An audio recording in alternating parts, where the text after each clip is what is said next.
Del Santo Evangelio según San Juan. Gloria a ti, Señor. En aquel tiempo, junto a la cruz de Jesús, estaban su madre, la hermana de su madre, María la de Cleofás y María Magdalena. Al ver a su madre y junto a ella al discípulo que tanto quería, Jesús dijo a su madre: «Mujer, ahí está tu hijo». Luego dijo al discípulo: «Ahí está tu madre». Y desde entonces el discípulo se llevó a vivir con él.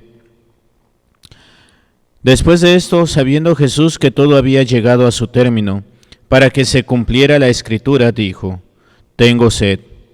Había allí un jarro lleno de vinagre. Los soldados sujetaron una esponja empapada en vinagre a una caña de hisopo y se la acercaron a la boca. Jesús probó el vinagre y dijo: «Todo está cumplido». E inclinando la cabeza entregó el Espíritu. Entonces los judíos, como era el día de la preparación de la Pascua, para que los cuerpos de los ajusticiados no se quedaran en la cruz el sábado, porque aquel sábado era un día muy solemne, pidieron a Pilatos que le quebraran las piernas y los quitaran de la cruz. Fueron los soldados, le quebraron las piernas a uno y luego al otro, de los que habían sido crucificados con Jesús. Pero al llegar a él, viendo que ya había muerto, no le quebraron las piernas, sino que uno de los soldados le traspasó el costado con una lanza, e inmediatamente salió sangre y agua. Palabra del Señor. Gloria a ti, Señor Jesús. Nos sentamos un momento. Esta fiesta de Santa María Virgen, Madre de la Iglesia, es una celebración, una memoria de reciente fiesta, de un tiempo reciente para acá. Sabemos que se tributa a Santa María Virgen con el título de María, Madre de la Iglesia, ya que ella misma, habiendo engendrado a Cristo, cabeza de la Iglesia, antes de que el Hijo entregara el Espíritu en la cruz, también fue hecha madre de los redimidos.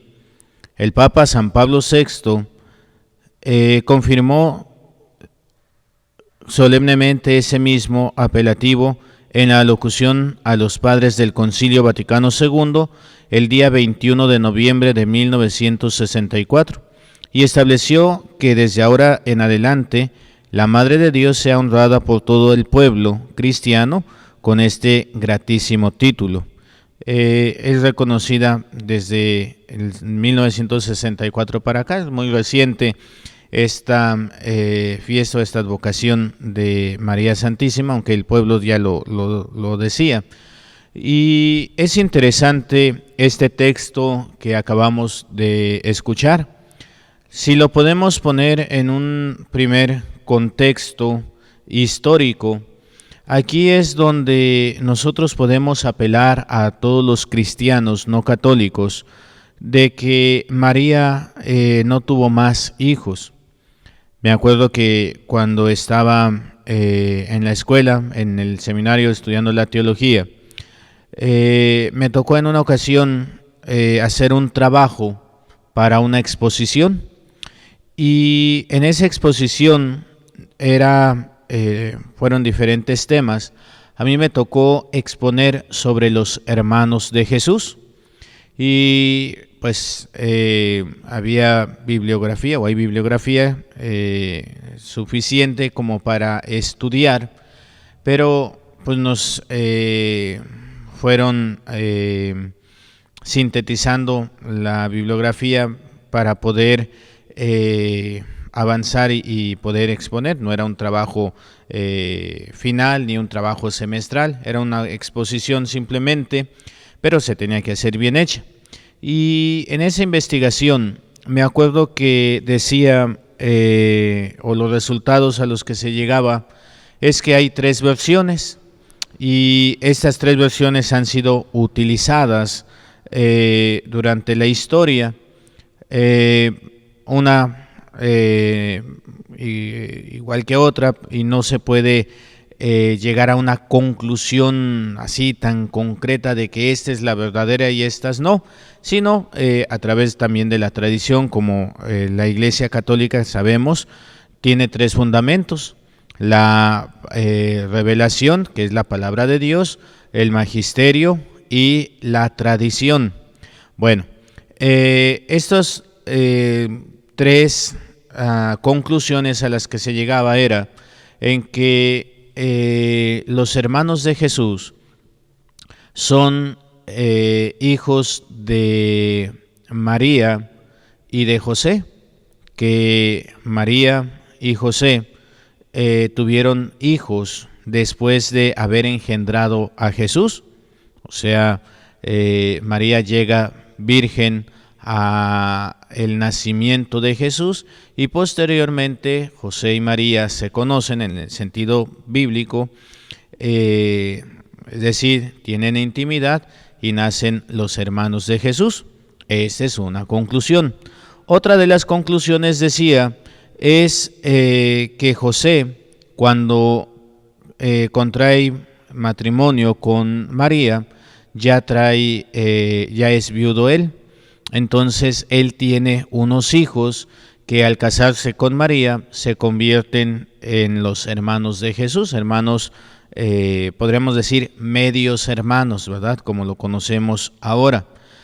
Y la tercera es de que María no tuvo hijos, José no tuvo hijos, sino que al hablar de un pueblo tribal, hablamos de un comportamiento diferente al nuestro, a nuestro contexto, donde la familia más cercana es la familia extendida, como lo entenderíamos nosotros, es decir, por ejemplo, ¿verdad? El pater familias podría ser mi abuelo, y de ahí pues se desprenden que los hijos pues van a contraer matrimonio, pero van a seguir siendo esta familia que cuando nosotros, los nietos de mi abuelo, nacemos, seguimos siendo esta familia. Entonces, por ejemplo, mis primos, hermanos, los hijos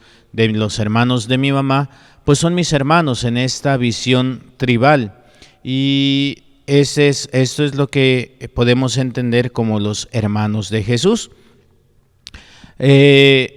Muchas veces los cristianos no católicos han tomado esta primera definición, el que María y José se van a conocer después de tener ese pacto virginal de María, y entonces de ahí vienen los hermanos de Jesús.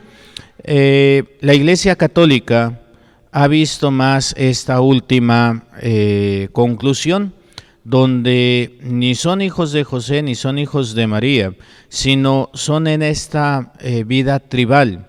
Ahora, ¿cómo podemos saber que María no tuvo más hijos? El texto bíblico del día de hoy nos lo va a responder, aquí tenemos la respuesta, que es lo que muchas veces nuestros hermanos cristianos no católicos nos hablan de los diferentes textos donde hablan de los hermanos de Jesús. Allá afuera está tu madre y tus hermanos, Santiago, el hermano de Jesús, etc.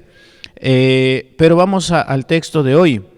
Dice la palabra de Dios que Jesús, cuando ya está en la cruz y viendo a María, su madre, dice que están estas 4 mujeres, ¿verdad?, debajo de la cruz o a los pies de la cruz. Dice, en aquel tiempo junto a la cruz de Jesús estaban su madre, la hermana de su madre, María la de Cleofás y María Magdalena, 4 mujeres. Pero él se concreta en María, en su madre, y dice, ¿verdad?, al ver a su madre y junto a ella al discípulo que tanto quería, Jesús dijo a su madre, mujer, ahí está tu hijo. Luego dijo al discípulo, ahí está tu madre. Y desde entonces el discípulo se la llevó a vivir con él. tenemos que ponernos en esta mentalidad o en este contexto, no mentalidad, contexto histórico del año 33. Y en esta mentalidad o en esta cultura, quitemos de mentalidad, es la cultura histórica. En este contexto histórico, sabemos que la mujer no tenía un valor por sí misma. No estoy atacando a las mujeres, ni quiero ser machista, ni nada. Simplemente es el contexto histórico. Veámoslo hoy en la situación con los judíos ortodoxos o en el islamismo. Es el mismo contexto de aquella situación.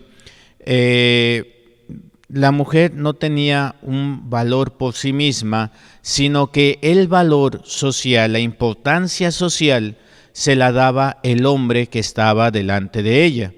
Por eso vamos a escuchar siempre a la mujer con referencia al varón. María, la hija de Joaquín. Cuando María se casa con José, va a ser María, la esposa de José, o María, la de José. Cuando José muere, entonces quien le va a dar valor a María va a ser su hijo. Por eso es María, la madre de Jesús. El varón es el que le va a dar la importancia social a la mujer. Cuando una mujer queda sin un varón que vea por ella, entonces queda desprotegida y no puede la mujer trabajar, no puede ser propietaria, no puede poner su changarrito, no, por el contexto histórico. ¿Qué es lo que va a pasar con estas mujeres? Van a ser anahuín. ¿Qué es anahuín? El pobre de Dios. ¿Y de qué van a vivir? De la limosna, de lo que otros le den. Esa es la vida que van a llevar las viudas, igual que los huérfanos, ¿verdad? Entonces, recordemos cuando va Jesús, va caminando y ve que llevan a una viuda que se le había muerto su único hijo, y Jesús los detiene y resucita al hijo de esta viuda. ¿Por qué? Porque esta viuda se iba a convertir en anahuín. Su futuro estaba incierto porque dependería de la limosna. Por eso, aquí no es tanto el milagro hacia el hijo, hacia el muerto. No es tanto por el muerto, sino es por la viuda. Le está dando otra oportunidad de tener una vida a esta viuda, porque al morir el hijo, pues muere prácticamente la vida social de esta mujer. Si María hubiera tenido más hijos, Jesús no tendría que haberle dejado la responsabilidad de su madre a alguien que no es su hijo. Entonces, el hermano de Jesús tendría que haber asumido esta responsabilidad, aunque fuese medio hermano de Jesús. Tendría que haber tomado esta responsabilidad por esta mujer. Sin embargo, ¿quién es quien se va a llevar a María? El discípulo amado. ¿Qué quiere decir? María no tenía otro hijo que viera por ella. Podemos ver también más atrás la historia de Noemí. Creo que sí es Noemí, quien se casa, muere su marido, muere también el cuñado y muere, ya el papá murió. Y entonces la suegra de Noemí les da la libertad para que regresen y busquen un hombre que vea por ellas. Sin embargo, Noemí dice, no, yo he aceptado a tu hijo, pero también he aceptado a tu Dios. Y entonces ella regresa. ¿Y de qué van a vivir? De la mendicidad. van a ir recogiendo lo que va quedando de la cosecha. Aquellos granos que los cosechadores no cosecharon, pues entonces eso es para los pobres. Está prohibido regresar. Ay, se me olvidó. Aquí en México es más bien el maíz, ¿verdad? Ay, se me olvidaron unas mazorcas. Está prohibido regresarte. Ya por donde pasaste, no puedes volver a pasar. ¿Por qué? Porque esas mazorcas que van quedando son para los anahuines, son para los pobres de Dios, para aquellos que no tienen cómo vivir. Esa es la mendicidad, ese es el vivir de la limosna. Claro, aquí vos, pues le va a gustar Noemí, se va a interesar por ella y le va a decir a sus trabajadores: hey chatos, háganse de la vista gorda y dejen más granitos. ¿Para qué? Para que tuviera más de dónde poder cosechar y comer Noemí, hasta que la hace su esposa. Bueno, entonces en este contexto histórico es una prueba de la virginidad de María, de este ataque que siempre nos están haciendo, no solamente nuestros hermanos cristianos no católicos, sino también otras culturas y otras personas, pero que aquí, si nos metemos y conocemos el contexto histórico, vamos a poder descubrir. Es como, por ejemplo, hoy en día, ¿verdad? A mí a veces me preguntan que yo qué opino de los árabes, por ejemplo, que tienen sometidas a las mujeres y con todas tapadas y que no pueden ser libres, y les digo, yo no puedo opinar sobre ellas. ¿Por qué? Porque yo estaría opinando desde mi mentalidad y mi contexto occidental. Ellos tienen otro contexto, ellos tienen otra manera de ver la vida. Y podemos preguntarle a algunas mujeres y se van a sentir incómodas y van a querer revolucionar. Y le podemos preguntar a otras mujeres y se van a sentir felices y agraciadas por vivir así. ¿Por qué? Porque es su cultura. Me acuerdo que una vez aquí con Madre Blanquita, no me acuerdo que estábamos platicando ahí en la mesa, pero salió sobre la cultura y le decía a la madre, ¿verdad? Le digo, a ver, le voy a hacer una pregunta con todo respeto. Le digo, ¿usted saldría enseñando los senos en la calle tan normal? Dice, no. Digo, ¿por qué no? Dice, no, porque es impúdico, es malo. Digo, ¿y eso quién lo dijo? Desde chiquita le enseñaron a cubrirse porque sus pechos son parte de su intimidad, es algo que no se tiene que mostrar. Pero si vamos a los pueblos indígenas, por ejemplo, ahí las mujeres están con sus pechos al aire libre y no es malo, no se sienten mal. ¿Por qué? Porque en su contexto de ellas es normal. A mí me tocó una vez que yendo de misiones, y pues ya tiene mucho, tenía yo como unos 13, 14 años, allá en Tabasco, en las rancherías de Tabasco, estaba otro misionero y yo, y estábamos platicando con una señora ahí en su casa, hablándole de Dios, del amor de Dios, e invitándola a celebrar las fiestas de Pascua, allí en la capilla del lugar.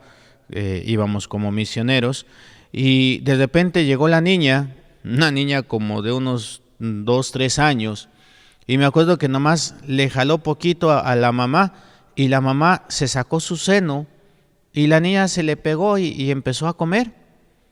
Así como que de repente uno se sintió medio incómodo, ¿verdad? El otro misionero, el señor que iba conmigo, pues así como que hasta se volteó. Pero para ellos es tan normal. A nosotros como que ya eso de va uno perdiendo la inocencia también, y muchas veces ya se ve esto desde otra situación, que se ha hecho que se vea mal, pero no es malo. Sin embargo, tenemos que ver el contexto, ¿verdad? Entonces, así es. Yo no puedo juzgar otro contexto desde mi propio contexto. Yo no puedo juzgar otra cultura desde mi propia cultura. ¿Podemos sacar respuestas? Sí, como les digo nuevamente de este texto. María no tenía otros hijos, por eso quien asumió la responsabilidad de María fue Juan. Y podríamos decir, ¿verdad? María, la de Juan, no mujer de Juan, sino protegida de Juan, porque él es el que va a ver por ella, es el que le va a dar un estatus a María en la sociedad para que no viva en la mendicidad. Bueno, esa es una explicación histórica, en un contexto histórico. En el contexto teológico, ¿qué es lo que pasa? Ahí en el Evangelio de San Juan, él no se pone su nombre. Si vemos, dice aquí, y es algo que va a estar utilizando sobre todo en los últimos capítulos, dice, después de esto luego dijo al ver a su madre y junto a ella al discípulo que tanto quería, o sea, no dice soy Juan, dice el discípulo. También cuando está con Pedro y después de hacerle las preguntas, Pedro, ¿me amas? Y luego le dice, sígueme, y van caminando y voltean y dice, estaba el discípulo amado. Y le pregunta a Pedro, ¿y este qué? ¿A ti qué te importa, Pedro? Si yo quiero que él viva hasta que yo vuelva. Entonces, él no se pone como un personaje concreto, Juan, sino se pone como un personaje, ¿cómo decirlo?, subjetivo, un personaje abierto, un personaje simbólico. ¿Y a quién está representando aquí? A la iglesia. El discípulo amado es la iglesia amada por Dios. Cuando Jesús le dice, madre, he ahí a tu hijo, hijo, he ahí a tu madre, en esta explicación teológica, Jesús le entrega a María como madre a la iglesia, al discípulo amado, a la iglesia amada por Dios, a todo aquel que le sigue a él. Y luego le dice a ese discípulo amado, a esa iglesia amada por él, a cada uno de nosotros, hijo, he ahí a tu madre. Y sabemos que María tiene este sentido maternal completamente vivo en ella. Y vemos algunos rasgos ya desde los mismos evangelios, el mismo evangelio de San Juan. En esas bodas allá en Caná, ella es la que se fija que falta el vino. ¿Y por qué se fijó? Pues porque es madre. Porque a veces uno, hombres y mujeres, estamos en lo que nos interesa. A veces vas a la fiesta y estás viendo que si esto, que si lo otro, que el bailongo, que quién vino, que la comida, que esto, que lo... O sea, estás metido en todo esto. Pero una madre siempre va a fijarse, y muchas veces es inconscientemente, va a hacer un recorrido hacia todo lo que hay. Va a identificar dónde están los baños, va a identificar dónde está la cocina, va a identificar dónde está la salida de emergencia, porque si hay alguna situación, ella tiene que controlar para salvar a sus hijos, por seguridad. Y les digo, esto no es muchas veces consciente, es inconscientemente. Una mujer, una madre, va a ser protectora. Entonces, María, con esos atributos maternales que tiene, se fija que hay un problema y va a investigar. Al darse cuenta de que no hay vino, va a ir con su hijo, sabe quién es la respuesta. Yo no tengo el poder, pero yo sé que quién tiene el poder. Hijo, se les acabó el vino. Y ahí viene una contestación que a mí muchas veces me ha llamado la atención de parte de Jesús. Lo traduzco un poquito a lo mexicano para entenderle personalmente más, ¿verdad? ¿Y a ti qué, mujer? ¿Y cómo lo traduzco? ¿Y qué te importa, madre? No seas chismosa, no te metas en lo que no te importa. Sin embargo, María, con ese sentido maternal, sabe que tiene que hacer algo por ellos. A ver, muchachos, hagan lo que Él les diga. Yo les digo que a veces les digo, ¿verdad? Que ahí María le hizo manita de coche a Jesús para que hiciera su milagro. ¿Iba a decepcionar a su madre? Claro que no. Entonces, María está al pendiente. ¿Qué es lo que viene a decir María? Ya no lo vemos en los evangelios, pero sí hace 500 años atrás, ahí en el cerrito del Tepeyac. ¿No estoy yo aquí que soy tu madre? Y es que una madre siempre va a estar disponible. Una madre siempre va a estar al pendiente de sus hijos, siempre. Aunque no se necesite, una madre siempre va a estar preocupada por sus hijos. Siempre va a estar pidiendo por ellos. Siempre va a estar buscando cómo ayudarlos a estar mejor. Por ahí una anécdota que decía un obispo en esa ocasión. Fui a la Basílica de Guadalupe y me quedé a misa. Cuando vivía allá en México, no es que fuera muy seguido a la Basílica de Guadalupe. Sí me gustaba ir, pero algo que sinceramente como que no me gustaba mucho en la Basílica era vivir la misa.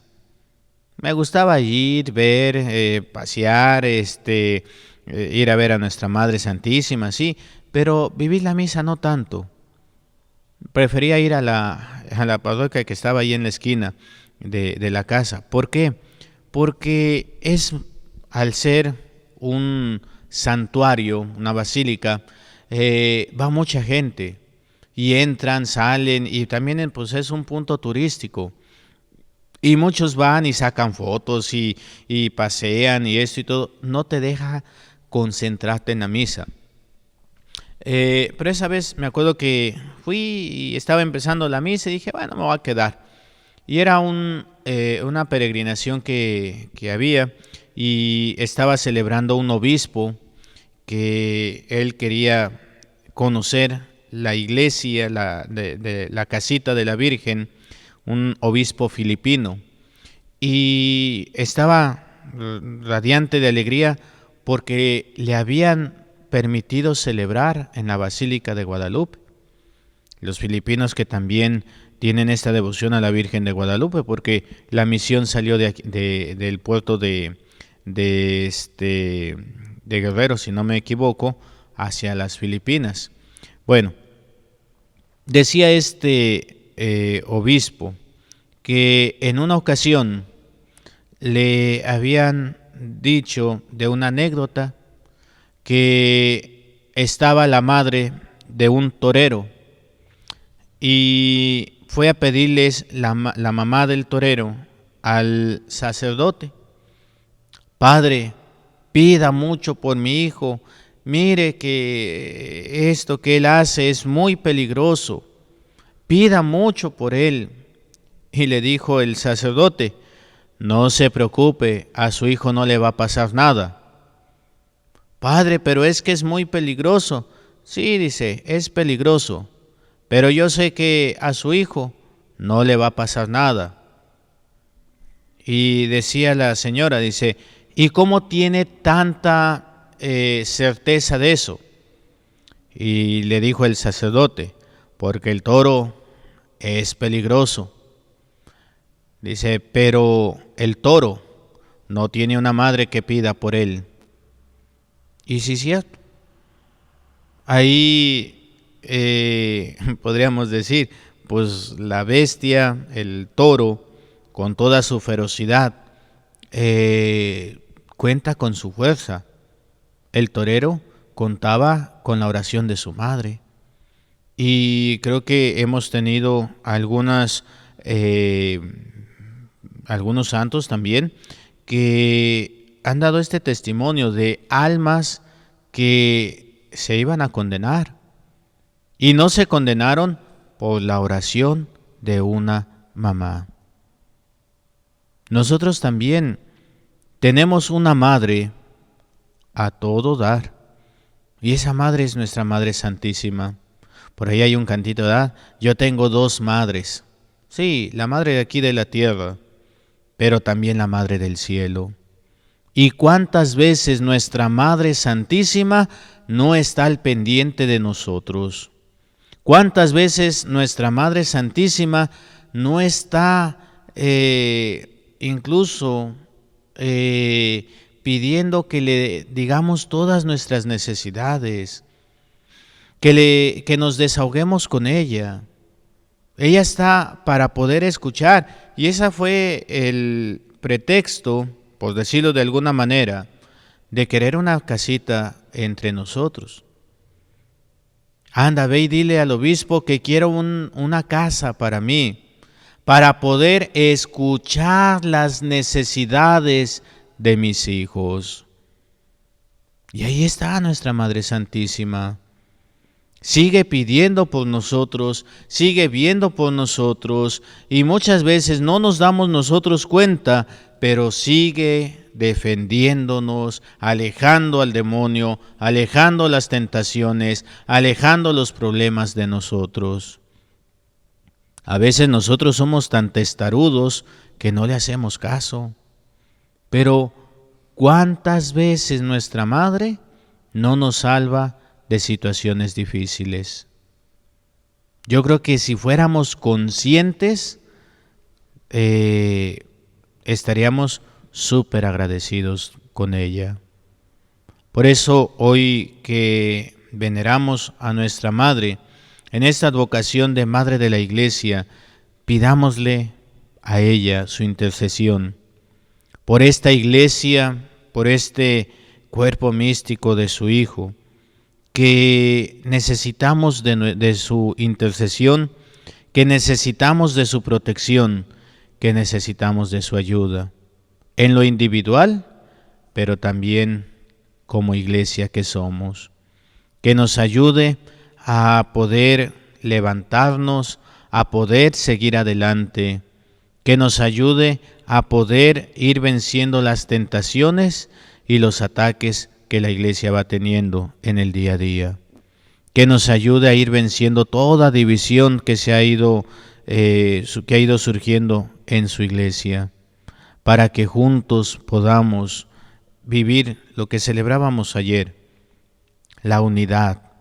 Ese Espíritu Santo que viene a dar unidad, para que en la diversidad de la personalidad de cada uno de los miembros busquemos como hijos de Dios la santidad. En el nombre del Padre, y del Hijo, y del Espíritu Santo. Amén. Amén.